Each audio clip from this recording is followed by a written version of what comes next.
இன்று செப்டம்பர் 5ஆம் தேதி நாடு முழுவதும் ஆசிரியர் தினம் கொண்டாடப்படுகிறது.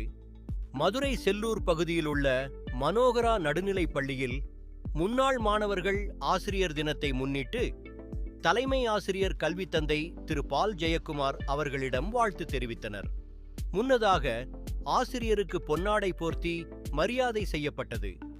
மாணவர்கள் நினைவு பரிசாக பேனா வழங்கினார்கள். மாணவர்கள் தங்கள் கையுடன் கொண்டு வந்த பிரம்பு குச்சியை ஆசிரியர் கையில் கொடுத்து மகிழ்ந்தனர். ஆசிரியரிடம் அடி வாங்கினால் மாணவர்கள் நல்லவர்களாக இருப்பார்கள் என்பதை உணர்த்துவதற்காக முன்னாள் மாணவர்கள் பிரம்படி வாங்கியது பரபரப்பு உண்டாக்கியது.